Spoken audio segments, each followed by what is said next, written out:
Ano, puyat na puyat ang asawa ko mga kumarite. Sabing wala ng round 2 ay nag round 2 pa. Nakakatawa yan.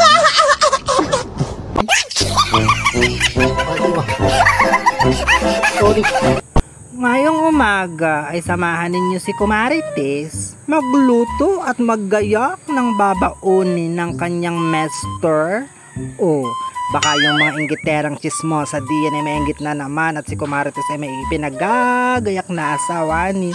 Huwag kayong mainggit, kayo ay mag-asawa din, ganay, uwanan niya. Kaya naman ako'y maagang gumayak mga Kumarites ay para ipaghanda ng babaunin ng aking asawa. Kaya naman alas 4 pala ang ng madaling araw ay by day at ako ay nakapagsangag na ng kanin at ang sabi ng asawa kong pogi ay siya daw ay magbabaon ng sinangag pagpasok at naibigan man din niya mga Kumarites.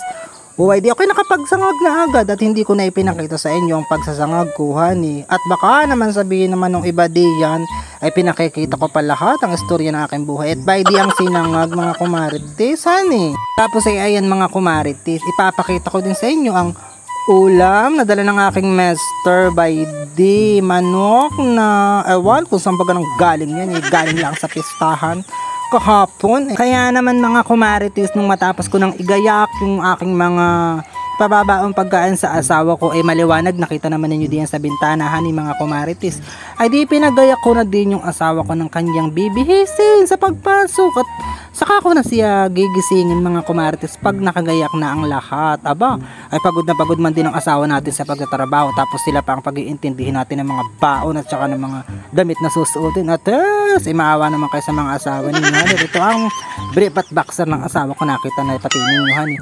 Ay nakakatuwa lang baga mga Kumarites pag gantong umaga ay ako ang siyang maagang nagigising para magayak ng kanya mga gagamitin at kanya mga dadalhin sa pagtrabaho at hindi naman sa pag-aano mga Kumarites. Aba, ay nakakapagod din ng mga asawa natin, papagod din ng mga asawa natin pagtatrabaho, kaya naman natin silang pagsilbihan ganayon, hindi yung basta ka na lang hihingi ng sahod na lintik ka.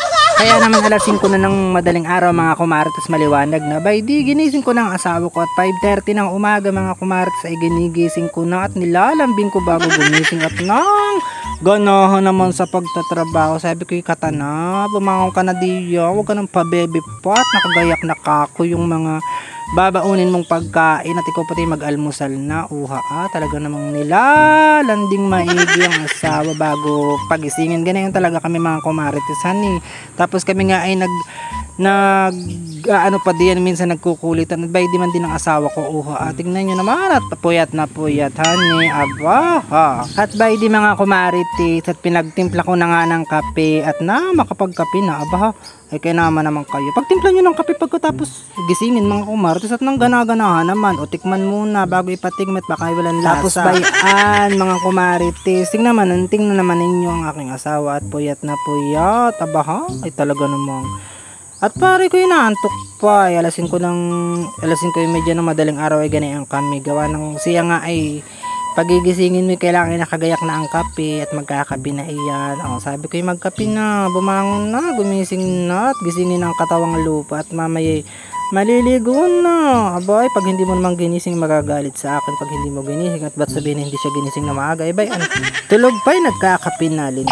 Bayan mga Kumarites, pagkatapos mag-almusal ay di ayan katatapos lang ding maliguhan ni mga Kumarites at nang kainaman naman. Di makagayak na at makapasok na. At ang kanilang pasok mga Kumarites ay kailangan alas 6 ay naandun na sila at gawa ng yan ay nagmamaneho pa ng tora-tora mga Kumarites at sila ay malayo pa pati ang pinagtatrabahuan, pero may service naman mga Kumarites kahit pa paano. Ay di ba yun siya ay naglalakad lang papunta dun sa kanilang trabaho, tapos ay may service naman sila papunta naman dun sa kanilang gagawaan. Kaya naman ginigising ko ng alas 5 ng madaling araw mga Kumarites ay para siya ay makapagmuni-muni pa at yan ay bago pa makatapos ng kanyang pagkilos ay matagal din. Aba, akala ba ganin nyo?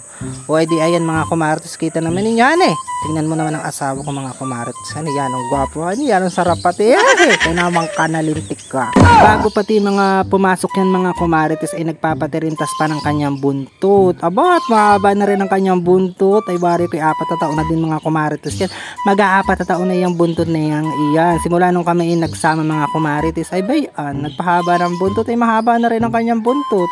Kaya naman kanyang pinapatirintas bago siya pumasok at nang hindi nagiging sagabal at nangangati daw ang kanyang batok pag daw hindi nakatirintas. Kaya naman bago pumasok yung estudyante ko na iyan mga kumarites ay nagpapatirintas pa ng buntot at tingnan na ninyo napakahaba na ni Koy naman ang mahabang iyan lentek. Tapos goodbye kiss muna mga kumarites bago umalis at nang ganahan pati naman ako. Tapos ayun mga kumarites, fast forward tayo. Paalis ng asawa ko at papasok ko sa trabaho. Ganayon kami tuwing umaga mga kumarites. Ganun ang aming daily routine pag may pasok. Bye bye, ganayon.